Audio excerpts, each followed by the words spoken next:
I never did that. You're just being overly sensitive. That actually never even happened. Stop acting so crazy. These types of statements are all intended to make you doubt your own perception of reality, but you're not going crazy, although you might be experiencing gaslighting.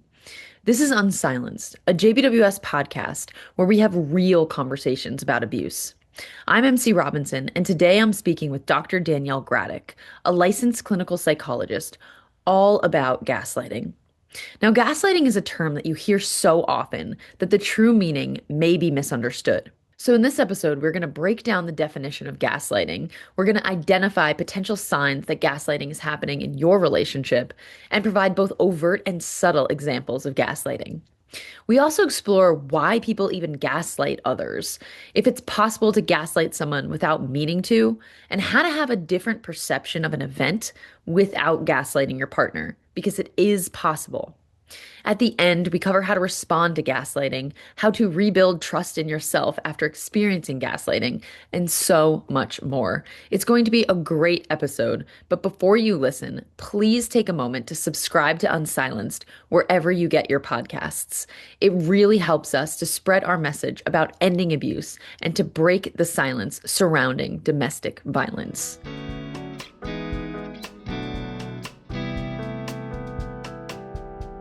So today we're going to talk about gaslighting, which I think so many people use the term gaslighting. Some Mhm. people are using it correctly, some people are using it incorrectly. It's kind of become one of those things that you just say to people. So Yeah. before we really get into this episode, I think it makes a lot of sense if we first define what gaslighting actually is.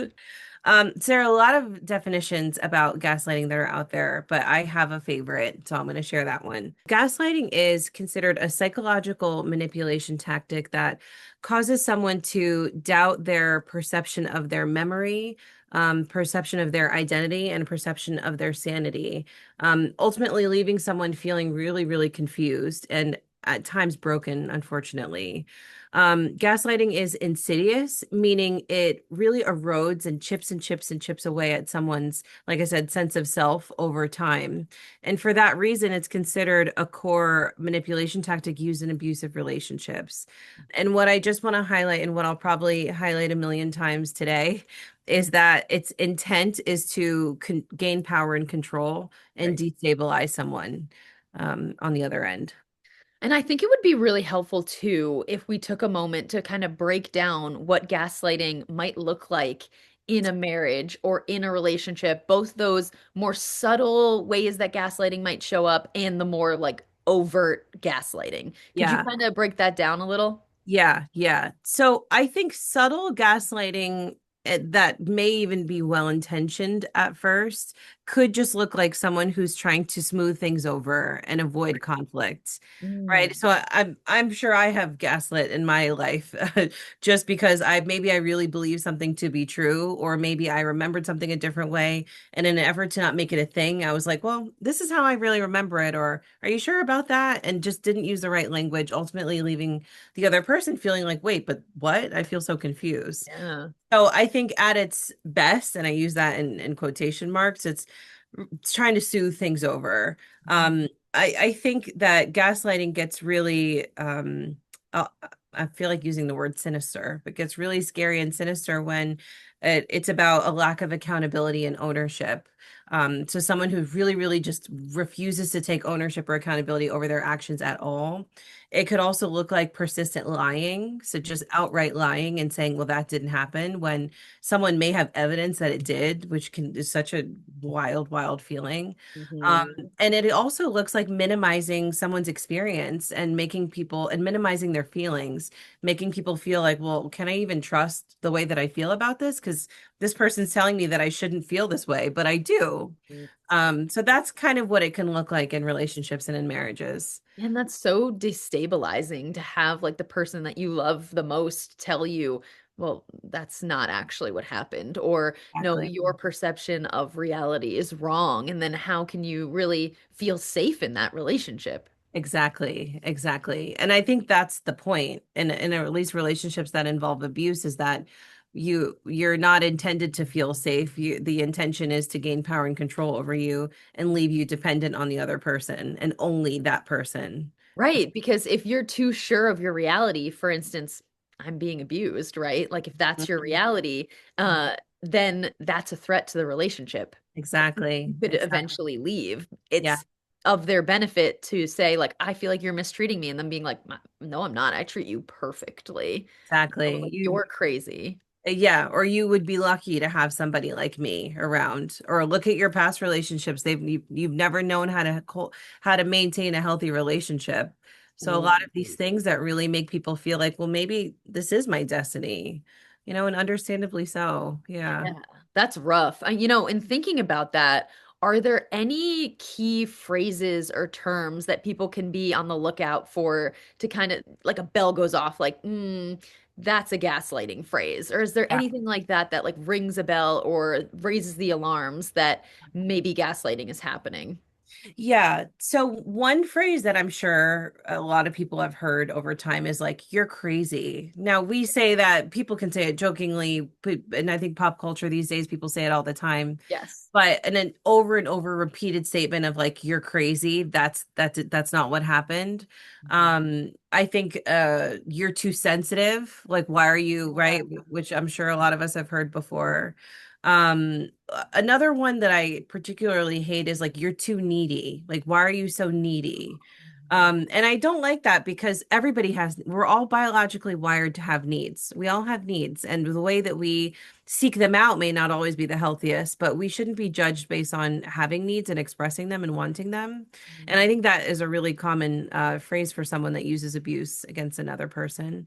So yeah, you're overly emotional, you're too sensitive, you're crazy. Anything that involves a you, anything that is mean and I think unfair.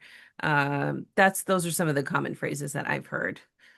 And I'm just kind of curious, what do you think would be like your response to somebody that says that? Because this is actually something that comes up quite frequently, and it recently came up with a person that I know where, their partner's like, I think you're making too big of a deal of this, or you're just being really sensitive here.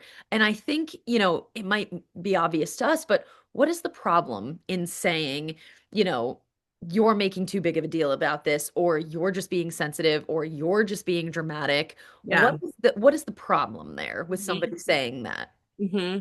It takes a person's it invalidates a person's experience and it takes away their ability to have a feeling about something that might be hurtful. And Mm. at the core of it, we may not agree on how we got there or whose fault it was, but if your feelings are hurt, your feelings are hurt, right? And like in relationships with one another, we're supposed to understand and empathize and soothe our partners.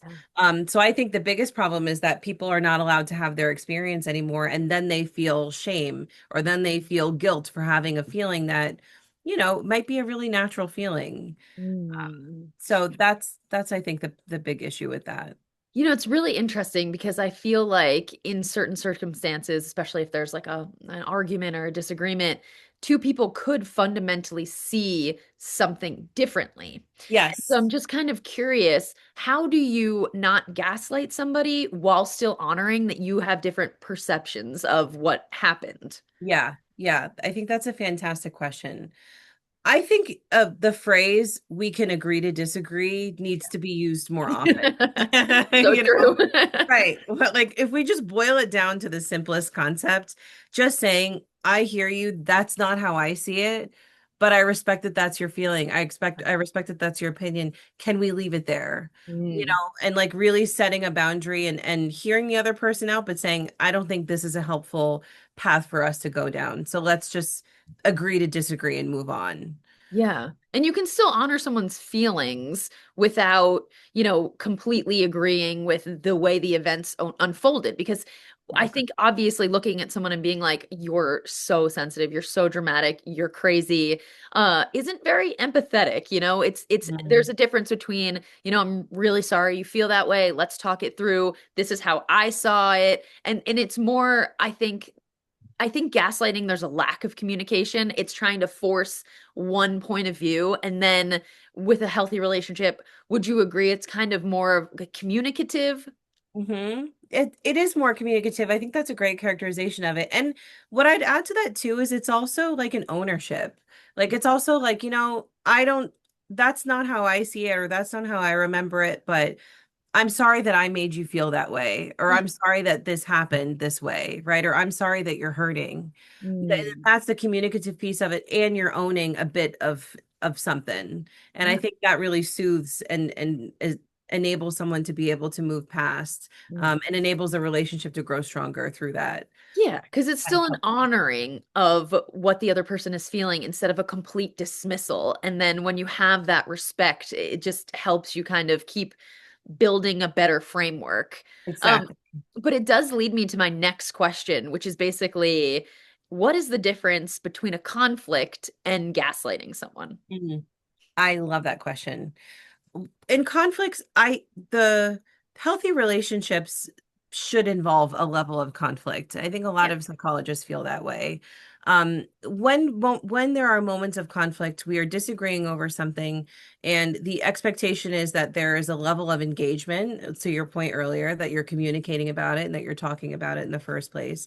And there's a level of mutual understanding and empathy. Yeah. So help me understand why you feel this way. Like help me, what do you see that I'm not seeing, right? Mhm. And the big thing with conflict is that the goal is repair and moving on. Right. So when there is a conflict and you're able to repair, it's done in a healthy way. Mm. Gaslighting leaves no opportunity for repair whatsoever. And oftentimes in abusive relationships, that's the whole point. Like you're not moving towards a resolution, you're moving towards beating someone down, eroding their self-confidence and their self-esteem, and gaining power and control over them.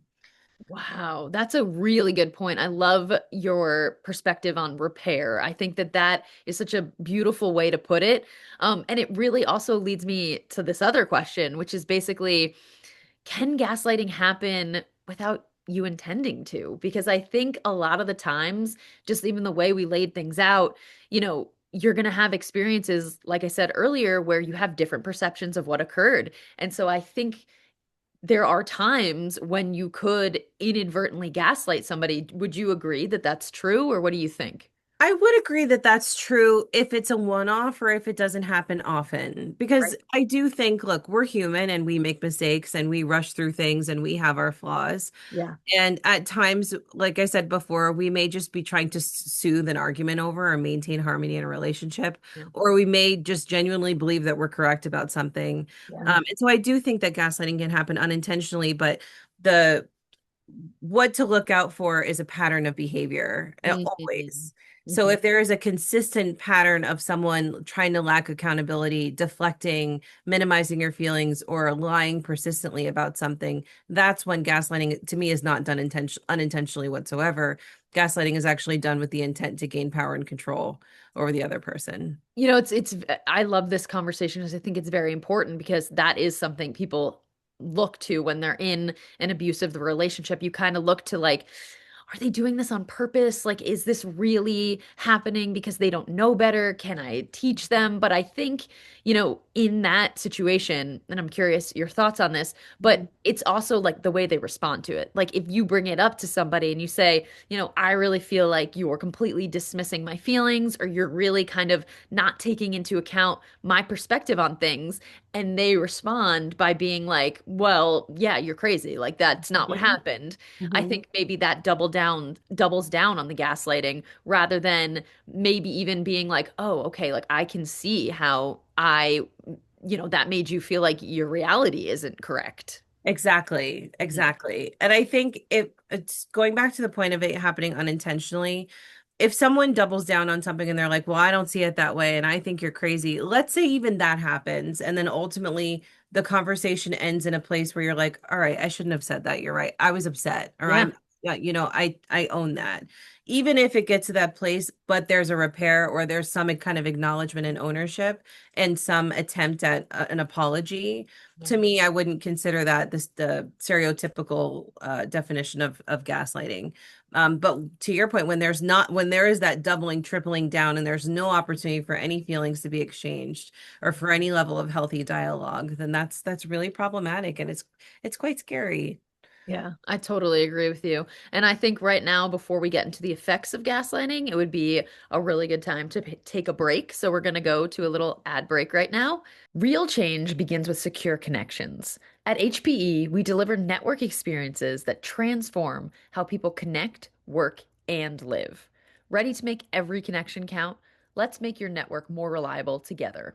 Okay, so we're back from the ad, and now let's move into the effects of gaslighting. Why do people gaslight others? What is the reason behind this? Mm-hmm. So I know I've said this before, but I'm just going to say one more time that sometimes it's done to maintain peace in the relationship. Yeah. I believe that gaslighting occurs when there is a pattern of this kind of behavior, and it's done because the intention is to gain power and control over someone else. And the intention is to destabilize a person enough so that their sense of self is shattered. And ultimately, they lack trust in themselves, they lack trust in their memory. And it creates a sense of dependency. Can you help me with this? I clearly can't. Mm, I clearly can't get myself together enough to remember these things. Do you mind helping me? It's creating this sense of dependency. right. And what the other purpose of gaslighting in abusive relationships, particularly, is that it causes people to withdraw from Mhm. others, Mhm. right? And again, focus on that one person that's doing the gaslighting. That is all done with power and control dynamics at the top of it. Yeah. And what is the problem with being isolated? How does that affect somebody that's experiencing abuse? Yeah, it creates a sense of dependency on the person who's using abuse. And it takes away a person's ability to get a gut check from a support system Mhm. or to, and by getting a gut check from someone that you trust or a support system, someone can say, "Hey, this doesn't really sound right," or "I think that person might be mistreating you." And when you mistrust other people around you because you've been gaslit for so long, Yeah. or what, right? Or when you withdraw from other people because you just feel so much shame for doing so many things wrong all the time, there's no opportunity for that gut check.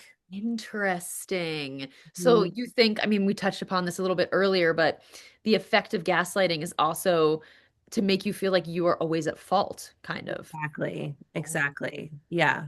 Because if you're always at fault, then it takes away from any of my flaws or any of my wrongdoings whatsoever. Right? We're not looking at me, and we're not looking at where my errors are. And oftentimes people who use abuse love that. They don't want to look at themselves whatsoever, right? Yeah. They're not able to look in the mirror, at least if they're not seeking help. So that's exactly right. Mm. And then it begs the question, is it possible to stop gaslighting? Mhm. Is how can you prevent someone from gaslighting you? Can you even do that?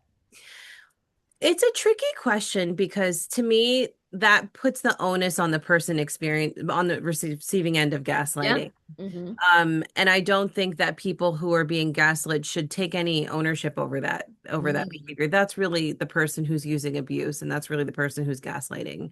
But what I can say is I do think that there are tools that perhaps I could suggest that involve you setting boundaries and not going down unhealthy discussion areas. So, for example, you when you're being gaslit or when you notice that someone's pulling you into that dynamic, you could say something like, I don't think this conversation's really productive. Can we leave it here? And maybe the other person won't listen, but you're establishing your boundary right there, right?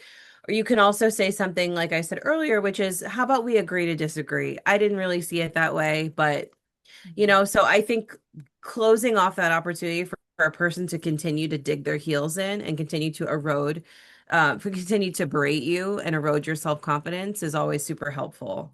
Yeah. Yeah, I think like and you mentioned some great phrases, but are there any other like ways to just like end that conversation or just like if because I feel in that situation, a lot of people, like you said, keep pushing or they keep wanting to, especially if it's an abusive relationship, assert that power, assert that control. And I think Yeah. I looked into something that's like, what is it called? Like gray rocking or something where you don't really give too much of a response. Is that something you would do? Or do you think it's a very clear, like, I think we see things differently and just repeat it no matter what, like constantly over and over or something like that? I think it's situation dependent. I think depending on Yeah. the situation, depending on the people, there are times when you can just say, "Hey, let's agree to disagree and move on."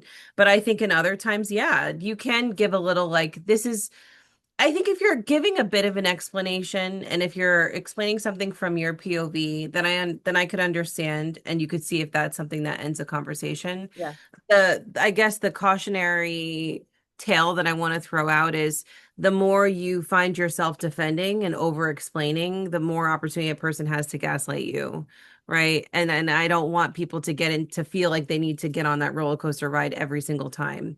And Right. I also just want to add, but I get it. I think if your whole identity is being challenged and you really feel like you're right, of course you want to defend yourself. That's such a Yeah. human thing and feeling, and I really empathize with that.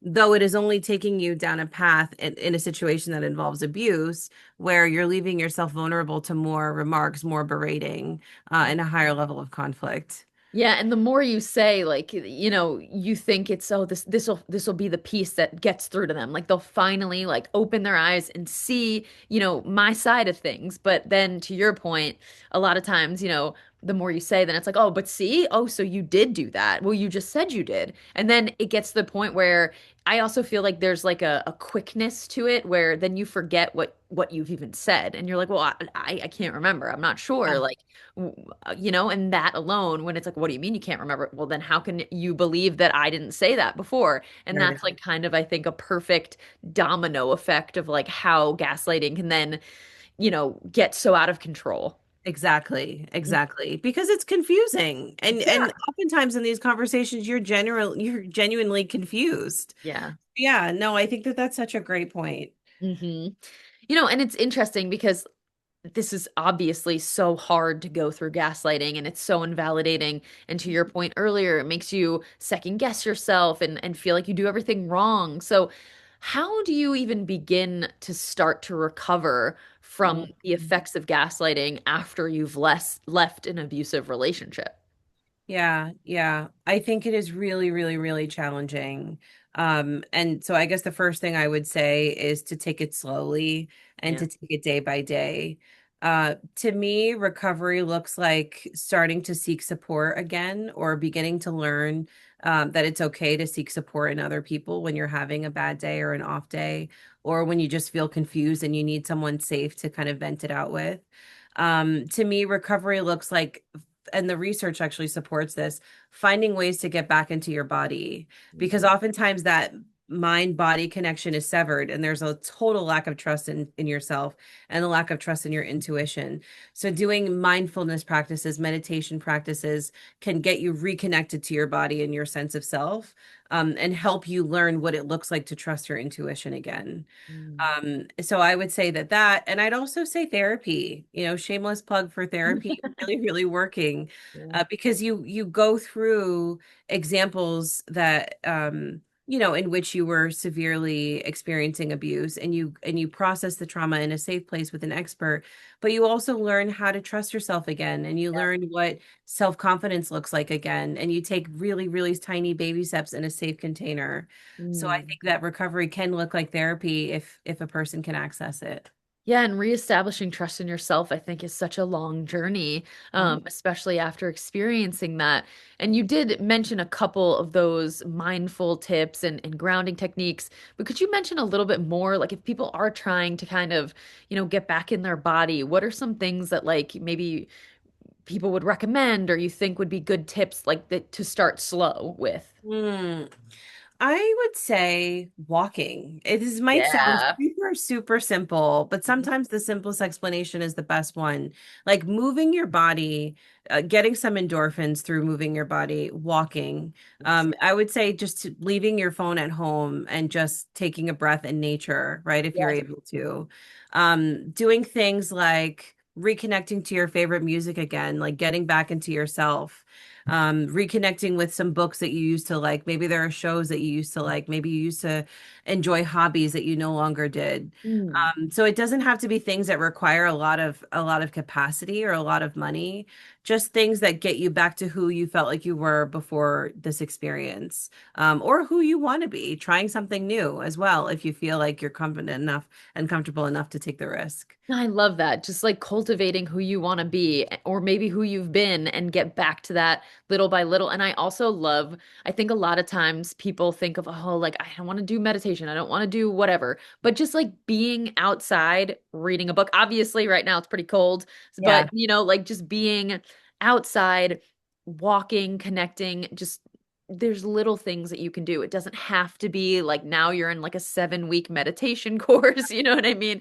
Um, exactly. I really think, you can't overstate the significance of small acts that really bring you back to yourself, which I think are amazing. Yeah, that's so well said. And I also just want to add something about meditation because listen, I'm not very great at meditation myself, to be honest, but I heard someone describe it as when you try it, it's like training a puppy, and it takes a very, very long time to get comfortable with silence, especially if you're in a relationship where there's tons of chaos, tons of trauma, tons of abuse. Yep. So oftentimes clients will tell me, I don't trust the silence. It feels scary. So I say meditation with caution, and I say to start small, and start like 30 seconds just sitting with yourself, right? Or journaling or doing something that involves just you. And I think that can ultimately grow and build over time. Yeah, love journaling, by the way. That's so Yeah, good. Such a too. good plug. Me too. Um, well, this has been such a good conversation. I'm just wondering if you have any message for somebody that's listening around this topic. Is there anything you want to leave listeners with? Hmm. What I'd leave listeners with is if you are in a situation where you're experiencing a lot of gaslighting, know that this doesn't have to be your forever situation. Know that there are tools and strategies that you could start to introduce to set boundaries. And when it's safest, know that there are other relationships out there in which people will listen to you and will try attempt to understand you. Mhm. And what I'd also say too is my hope is to find a way back to yourself whenever it's time, whenever it feels safe to do that.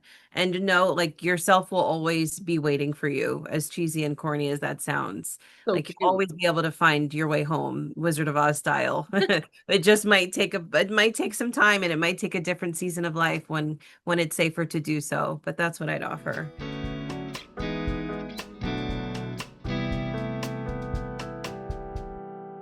Thank you, Dr. Graddick, for coming on the podcast and giving us such incredible information about gaslighting. You're always a wonderful guest with such a wealth of knowledge. Now, gaslighting can be so difficult because of its impact on trusting yourself and being firm in your own reality. So, if you think you might be in an unhealthy relationship but you aren't sure, please call your local domestic violence agency and talk to someone. They will be able to help you navigate this.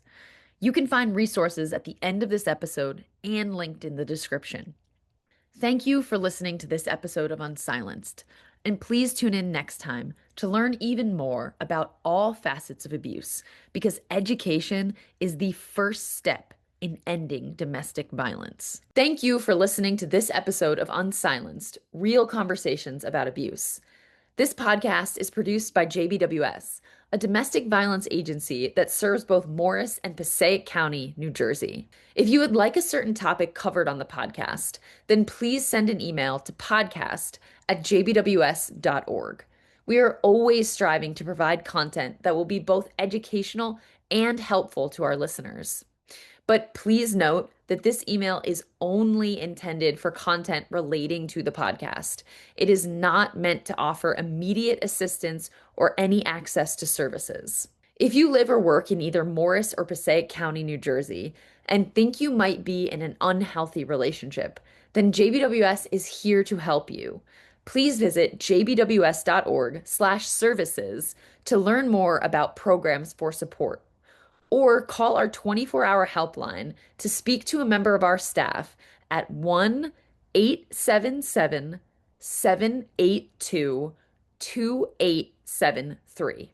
If you're listening to this podcast and recognize controlling or unhealthy behaviors in yourself, then JBWS can also help you to change those behaviors. Through our Jersey Center for Nonviolence, JBWS offers programs for men, women, and teens who have used abusive or controlling behaviors. Please visit jbws.org/JCNV or call 973 539 7801 to learn how you can stop the cycle of violence.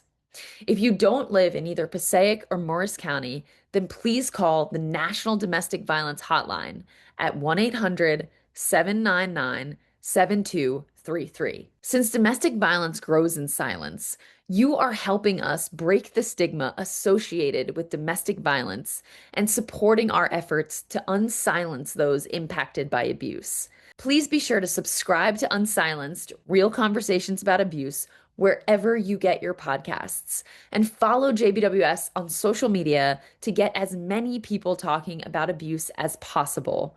Thank you so much for listening and helping us to break the silence around domestic violence.